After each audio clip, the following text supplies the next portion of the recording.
అరేరేరే, ఇంత జనం ఒక్కచోటికి చేరి ఒకరినొకరు అలా కొట్టుకుంటున్నారెందుకు? వారి మధ్య గొడవకు ఏదో పెద్ద కారణం ఉంటుందేమో అనుకుంటున్నారు కదూ. అదేమిటో తెలుసా? హోలీ పండుగ సందర్భంగా పిడిగుద్దులాట. దశాబ్దాల కాలం నుండి వస్తున్న వింతైన ఆచారం. 2 స్తంభాలకు తాళ్లు కట్టి గ్రామంలోని యువకులు 2 గుంపులుగా చేరి ఒకరినొకరు పిడిగుద్దులు గుద్దుకుంటారు. ఇది మరెక్కడో కాదు, మన తెలంగాణ రాష్ట్రంలోని నిజామాబాద్ జిల్లా ఉల్సా గ్రామంలో. రాష్ట్రంలో హోలీ పండుగలు ఒక్కొక్క గ్రామాల ఒక్కొక్క సాంప్రదాయ పద్ధతిలో చేసుకుంటారు.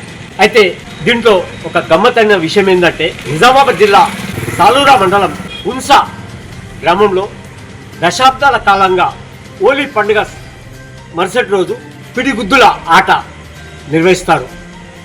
ఈ హనుమాన్ మందిరం వద్ద ఓ ప్రత్యేకంగా ఏర్పాటు చేసిన 500 మీటర్ల దూరంలో 2 స్తంభాలు కట్టి, ఆ స్తంభాలకు తాడు కట్టి, తాడుకు ఇరువైపులా యువకులు ఆ గ్రామస్తులు నిలబడి ఒక్క 15 నిమిషాల పాటు ఒకరి ముఖంపై ఒకరు ఒకళ్ళపై ఒకరు పిడిగుద్దులు గుద్దుకుంటారు.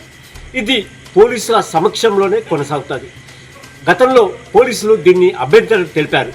అయినప్పటికీ గ్రామస్తులు ఈ ఆట ఆడకుంటే మా గ్రామానికి అయిష్టం వస్తుందని పోలీసులకు సముదాయించి ఈ పిడిగుద్దుల ఆట కొనసాగిస్తున్నారు. ఈరోజు బుధవారం నాడు సాయంత్రం 5 గంటల నుంచి 5:30 గంటల సేపు, అరగంట సేపు యువకులు గ్రామస్తులు ఒకరిపై ఒకరు పిడిగుద్దులు గుద్దుకున్నారు. కొంతమందికి గాయాలు కూడా అయ్యాయి. గాయాలైతే చాలా మంచిదని వారి భావన. ఇలాంటి పిడిగుద్దుల ఆట చాలా ప్రమాదకరమైనప్పటికీ ఇది దశాబ్దాల కాలంగా ఆనవాయితీగా ఉల్సా గ్రామంలో కొనసాగుతుంది.